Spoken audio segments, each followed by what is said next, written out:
O meu nome é Catarina Cunha, tenho um filho de 7 anos, que é o Martim, que nasceu com uma surdez profunda bilateral. E pronto, estou aqui para contar um bocadinho o que foi o nosso processo. Martim, quando nasceu numa clínica privada que não tinha o rastreio auditivo. E nessa clínica privada, que agora já tem o teste, ninguém nos avisou de que, apesar do rastreio não ser feito ali, podia ser feito noutros sítios.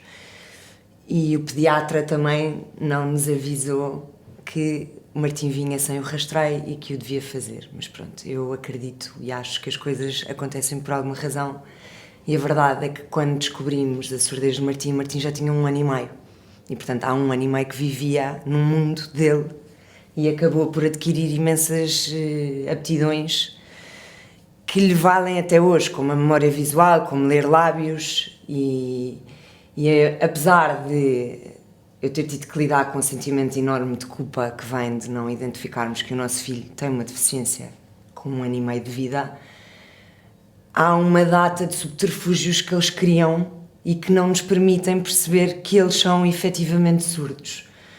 Portanto, e há uma data de indícios que depois de feito o diagnóstico a pessoa vai ver para trás e batem certo. O Martim não tinha um choro normal, tinha um piar completamente diferente das outras crianças, ao ponto de na maternidade a enfermeira ter identificado isso, ter-me dito: o seu filho não chora como as outras crianças. O Martim berrava desalmadamente dia e noite, o que era estranho, porque não é normal as crianças berrarem todos os dias, ao ponto de terem chamado o SOS Crianças à minha casa, terem feito uma denúncia anónima. Era uma criança que se isolava muito e que eu na altura atribuía ao facto do meu filho ser muito concentrado, porque nós próprios também criamos razões de ser para aquilo que se passa. E depois havia, na minha família, mais do que eu, houve pessoas que foram achando que o Martim tinha qualquer coisa, porque ele não seguia o som com os olhos. Portanto, a primeira coisa que a minha mãe achou foi que o Martim era cego, porque a pessoa faz o teste ao lado e eles não seguem. Depois foi que ele teria uma ponta de autismo ou de Asperger, porque ele se fechava muito. E nós fomos relatando isto ao pediatra. Martim, entretanto, não começou a falar, com 1 ano e meio já era estranho, apesar de eu ter tido um irmão que falou muito tarde. Portanto, nós vamos nos apoiando nestas coisas. Eu, quando falava com o Martim, ele seguia a ordem que eu lhe dava, tanto porque já sabia que havia uma sequência de acontecimentos e, portanto, depois de eu vestir as calças, se lhe pedia as botas, ele ia buscá-las, porque já sabia que era isso que acontecia, tanto porque tinha começado a ler lábios. E, portanto, eu dizia: não, vê, ele ouve, ele só simplesmente de vez em quando está desligado deste mundo. Até que um dia chego a casa e fizemos o teste de se eu entrava em casa era uma festa, se ele estava virado para mim. E de costas ele não reagia até o momento em que eu lhe tocava no ombro ou batia palmas, porque reagem à vibração. E fomos ter com o pediatra, explicámos-lhe isto tudo e o pediatra mandou-lhe fazer uns exames auditivos comportamentais. Portanto, com uma criança de 1 ano e meio, fazer um exame comportamental é um filme. E os exames deram inconclusivos. E o pediatra que o seguia não quis explorar mais a coisa, disse-nos: voltem cá daqui a uns meses e logo se vê. E foi aí que a minha mãe me disse: basta. Fomos ter com um otorrino que o mandou fazer o ERA na CUF, que é um exame que eles fazem a dormir. A enfermeira que lhe fez o exame deu-me a entender que as coisas podiam não estar bem, porque me disse, ela não pode dar o diagnóstico, mas disse-me: não se preocupe, que hoje em dia existem muitas soluções. E eu fui entregar o diagnóstico ao médico que nesse mesmo dia, nesse mesmo dia me ligou e me disse: Catarina, ou os exames estão mal feitos ou o seu filho é surdo que nem me importa. E disse-me assim, ao telefone. As pessoas acham que é de uma brutalidade imensa ter-me dado a notícia assim. Eu não acho. Acho que é uma maneira de nos chamar para a realidade ali. Não vale a pena tentar criar. E se calhar não é, não. Ele é surdo que nem me importa. Eu ainda liguei para a senhora que lhe tinha feito os testes e ela disse-me: Catarina, repetimos o exame 4 ou 5 vezes, não tenho uma dúvida de que o seu filho é verdadeiramente surdo.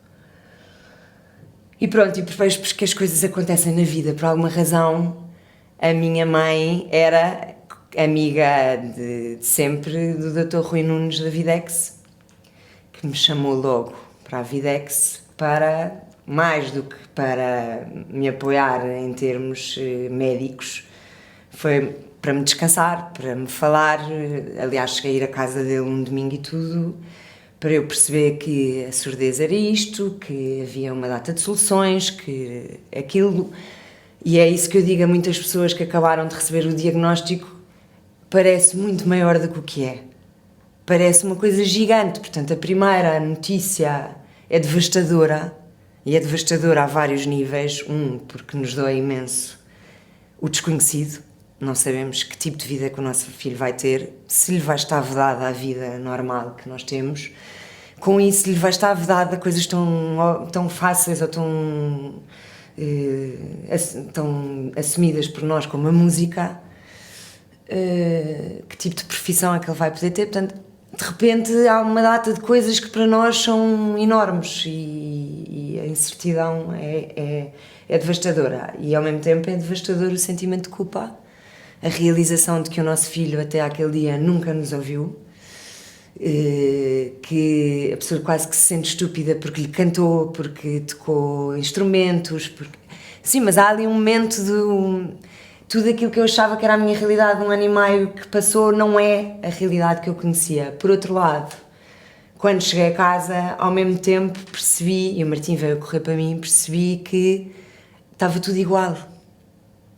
A única coisa que tinha mudado era a minha percepção da realidade, porque aquela criança continuava ali feliz, eu continuava com aquela criança na minha vida, e era só isso que tinha mudado. E pronto, e a partir daí começámos um caminho que agora, chegada à primeira classe do Martim, posso dizer que é a primeira vez que estou verdadeiramente descansada. Tem sido um caminho cheio de alegrias e vitórias, é um caminho giríssimo de se fazer. Acabámos por saber que existia uma coisa chamada o implante coclear e que o Martim poderia, à partida, ser candidato ao implante coclear. E começámos o processo em Coimbra de fazer todos os testes que levam a que nos confirmem que o Martim é de facto um candidato ao implante. E Coimbra é de longe um dos sítios com mais experiência na Europa no que à surdez diz respeito, mas é um processo muito lento, porque nos obriga a ir a Coimbra para fazer exames que podíamos fazer em Lisboa e nós estávamos com a ansiedade, temos o cérebro do Martim desligado na parte auditiva há muito tempo e queremos acelerar isto o mais depressa para que ele comece a ouvir o mais depressa, para que se possa estimular auditivamente o cérebro do Martim o mais depressa. E ao mesmo tempo começámos a ter aulas de língua gestual, porque o Martim não tinha capacidade para comunicar com o mundo, fruto de nunca nos termos apercebido da surdez dele, e portanto começámos a ter terapia. Ele pôs um aparelho normal na Videx, começou a fazer terapia muito ligada à parte do gesto para lhe dar os gestos básicos para ele comunicar connosco, como um mais, como quer comer, o leite à noite, coisas que lhe permitiam dizer-me aquilo que ele queria e portanto automaticamente deixei de ter um filho que tinha birras a toda a hora porque passou a poder veicular as suas necessidades. E depois acabei por ir a Pamplona, nós fomos a N especialistas, conhecemos N otorrinos, sempre para confirmar o mesmo diagnóstico, mas mais para nos guiar no que é que íamos fazer com esse diagnóstico. E fomos parar a Pamplona ao Dr. Manrique, por quem eu tenho obviamente um carinho enorme, mas que a pessoa vai criando estes laços com as pessoas que vão mudando a vida do nosso filho, ou contribuindo para o dia-a-dia da vida dele. E tudo se passou num dia em Pamplona e ao fim do dia disseram-nos implantamos o Martim daqui a 15 dias. Mas tem um custo, não é? O Estado comparticipava-nos o implante cá, em Pamplona o implante teria que ser pago por nós. E decidimos naquela meia hora que o Martim ia ser operado ali 15 dias depois. E pronto, e foi operado. O dia da operação é um filme de terror, porque não há como explicar ao Martim aquilo que se vai passar. Agora, com 6 anos, quando ele foi operado ao segundo ouvido, o processo foi outra coisa. O Martim sabia o que ia, foi de mão dada com os médicos, sabia que ia ser sedado, portanto foi completamente diferente. Aqui não, aqui apareceram 6 médicos de máscara que me levaram o Martim aos berros pelo corredor afora e pronto, e a pessoa sabe que a operação não é o fim do mundo, vão-lhe abrir o ouvido, não é super invasiva, tem o risco de paralisia facial, tem o risco de uma sedação, mas pronto, mas é o nosso filho e aquilo custa imenso, aquelas 2 horas custam imenso a passar. A operação foi um sucesso, depois voltámos para Portugal para o Martim cicatrizar e no iniciozinho de outubro, quando o Martim estava prestes a fazer 2 anos, o Martim ouviu pela primeira vez. E eu acho que não há maneira de descrever, tenho imensa pena de não ter filmado. Na altura a pessoa está meio desorientada com o que se vai passar. E pronto, e ele ouviu pela primeira vez e, fruto daquilo que ele é, há muitas crianças que choram a primeira vez que ouvem. Martim partiu-se a rir. Portanto, aquilo foi um delírio constante. As primeiras 2 semanas em Pamplona foram um delírio constante das reações dele ao mundo, sendo que eles não começam a ouvir como nós, não é? Portanto, começam um patamar muito elevado em que se vai adequando ao longo dos anos, porque há sempre o risco deles reagirem tão mal aos sons que vão rejeitar o implante. Portanto, isto é tudo feito com muito tempo, cada vez se vai introduzindo mais um som, vai-se baixando o nível daquilo que ele ouve, tanto que o Martim começou este processo, ouvia acima de 110 decibéis, que é o barulho de um avião, e neste momento ouve a 15, que é a voz falada. Portanto, ouve o sussurro. Martim tem uma história, a dada altura o Martim já ouvia o sussurro, mas não ouvia o suficiente para distinguir aquilo que lhe sussurrávamos. Portanto, houve um dia que ele vem ter comigo e faz um... e eu fiquei a ele e disse: Martim está a contar um segredo à mãe. Porque ele ainda não tinha percebido que o segredo era de facto transmitir uma mensagem, porque aquilo era o que ele ouvia.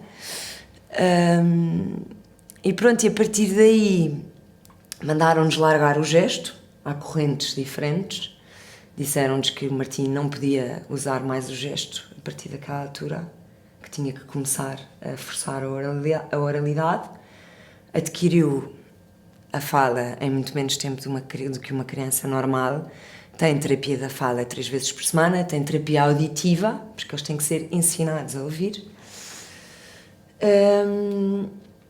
E pronto, e entrou para uma escola normal, está perfeitamente adequado, sabe lidar perfeitamente com o facto de ser surdo. Aliás, eu quis expô-lo muito a isso. Quando as pessoas perguntam, faço questão que seja o Martim a explicar. Anda de cabelo rapado, ao contrário do que muita gente faria, porque eu acho que ele deve ser exposto e não achar que nós queremos esconder que ele tem os implantes. Quero que ele perceba que nós lidamos com isso com a maior naturalidade do mundo, e é o que ele faz. Portanto, responde a qualquer pessoa que é surdo, que nasceu sem ouvir, tem 7 anos, ainda expõe que aquilo tem as suas vantagens, explica às pessoas, fruto um bocado do trabalho que nós fizemos com ele, que é especial, que tem capacidades que os outros não têm, que lê lábios, que dorme como ninguém dorme. Portanto, ela acha imensa graça e quase que tem pena de mim, porque me diz muitas vezes: mãe, bom é usarmos implantes cocleares, porque quando queremos ouvir, ouvimos, quando não queremos, não ouvimos. E é assim que se passa, porque ele, quando está num ambiente muito ruidoso, pede-me para tirar. Quando quer dormir e estamos com outras crianças à volta, pede-me para tirar e cai para o lado no segundo em que lhe tiro os implantes. E, portanto, pronto, é uma criança que tem uma sensibilidade diferente das outras, fruto de saber que nasceu diferente. Tanto que agora tem um amigo diabético e acha ao máximo eles os dois terem algo que os distingue de toda a gente na escola. Portanto, em vez de ter vergonha daquilo que o distingue, tem orgulho nisso. As coisas mais normais foram vividas de uma maneira muito mais intensa por nós. Portanto, a primeira vez que fui a uma festa de Natal na escola, chorei baba e rainho. Quando o Martim começou a falar, emocionei-me inúmeras vezes, ainda hoje me emociono muitas vezes com a maneira dele estar na escola, porque ele está à frente de muitos miúdos da turma dele, e tenho tido a oportunidade de ajudar outras pessoas que passam pelo mesmo, e também é uma das razões pelas quais vim aqui hoje, é porque acho que devo isso a quem também me ajudou. e às crianças que são diagnosticadas agora, e é um trabalho giríssimo de se fazer. Já tenho as minhas terapeutas, ora ex-terapeutas do Martim, ora a atual, a ajudar crianças que entretanto souberam que eram surdas. E é isto. Das dificuldades que eu posso apontar neste processo é a falta de informação. Não sabemos, não é qualquer terapeuta da fala que pode trabalhar com uma criança surda, não sabemos onde é que havemos de as ir buscar. As boas que existem, que me foram indicadas, já têm a vida completamente arrumada em termos de horários. E portanto é muito o passa-palavra, mas a pessoa acabou de se iniciar. Depois é um bocadinho arriscar para ver se vai correr bem ou não. Uma das vezes em Pamplona deram-nos nas orelhas que o Martim não estava a evoluir como devia, e portanto voltámos para Lisboa aflitos porque íamos ter que trocar de terapeuta, que mais uma vez corríamos o risco de não acertar. E depois isto tudo é muito grande, não é? Porque é a evolução do nosso filho. As terapeutas a que recorremos do Estado são boas terapeutas, são boas pessoas, mas o sistema não funciona porque são 3 ou 4 miúdos de idades completamente diferentes, com níveis de surdezes completamente diferentes, que ora não usam nada e usam só o gesto, ora têm um aparelho, mas ouvem muito pouco, ou aqueles que são implantados e portanto foi aí que levámos um safanão e mudámos. Ao nível da inscrição do Martim nas escolas também tivemos surpresas desagradáveis, porque eu queria uma escola muito específica para o Martim, que apostasse na individualidade e na liberdade e no respeito do tempo de cada criança, e queria uma escola que tivesse uma turma pequena, porque ele ia precisar obviamente de mais atenção do que numa turma de 20, 30 crianças. E foi-me dito que não em quase todas as escolas, porque havia listas de espera, sendo que, como mãe de uma criança que tem uma deficiência, porque é uma deficiência, é reconhecida como tal pelo Estado, aquilo que eu queria ter ouvido era que se iam abrir exceções, ou que ele ia para a frente da lista, ou qualquer coisa, mas não. Consecutivamente ouvimos que não havia vaga, até que fomos parar a uma escola que é fantástica, que é o Beiral, que tem 60 anos de existência, que é um palácio antigo, que tem uma horta, e onde, quando no fim da entrevista perguntei e agora, diga-me lá, me disseram: o seu filho tem necessidades especiais, passa à frente de qualquer criança, e a decisão também foi tomada ali e naquele dia. E portanto tem apoio na escola, a terapeuta vai à escola. Na outra escola onde o Martim tive as professoras a quererem aprender língua gestual e portanto usavam o gesto com ele, e pronto, e é isto. E ao fim de agora está na primária e eu sinto-me descansada, porque o Martim tem as mesmas oportunidades, tem uma vida normal, não pode jogar rugby, que é uma chatice, não pode fazer nenhum desporto de impacto, portanto tem as suas condicionantes e vai ter sempre, mas quer dizer, tem tudo, e é isso que nos descansa. Nós demos-lhe aquilo que achávamos que tínhamos que lhe dar, que era o implante, apesar de termos sido alvos de alguma pressão da comunidade surda para não implantarmos o Martim. Nós achámos que tínhamos que lhe dar pelo menos os instrumentos para que ele tivesse a vida mais normal possível, e depois, quando o Martim quisesse, e se quisesse um dia ser uma pessoa que não ouve, então aí desligar-se-iam os implantes. E demos-lhe as ferramentas todas e ele fez uso delas. As pessoas costumam dizer que sou uma mãe fantástica, que fizemos um caminho fantástico. Eu acho que nós nunca sabemos aquilo que somos capazes até o problema surgir. A surdez não é o fim do mundo, há coisas muito piores e é preciso termos essa consciência. E eu cresci com 2 exemplos muito mais graves de amigos dos meus pais, e portanto, apesar de ter ficado transtornada com a surdez, nunca me deixei entrar numa coisa de vitimização, de porque nós, porque isto, porque não era o fim do mundo, porque eu tinha uma criança saudável, que comunicava que era feliz e que havia de lá chegar da forma que fosse. E eu já perdi o fio à meada. Mas pronto, mas é isto, é um caminho muito giro. E o que eu queria dizer é que não sou eu que sou fantástica, não é o pai do Martim que é fantástico, o trabalho é dele. Meu filho trabalha todos os... dia sim, dia não, trabalha 1 hora por dia sentado a uma mesa desde que tem 2 anos. E é a ele que lhe tiramos o implante onde ele ouve mais para ouvir com o que não ouve e que fica frustrado porque tem que fazer o esforço de se concentrar e, portanto, é dele. Nós ajudámos, como é evidente, mas se não fosse a atitude dele perante a vida e esta coisa de querer trabalhar e de assumir que tem que trabalhar, também não tínhamos chegado aqui. E eu costumo dizer que isto é dele, o trabalho é dele, o esforço é dele. É a ele que lhe exigimos as coisas e não a nós. E é ele que se tem superado. Ele é um caso de sucesso.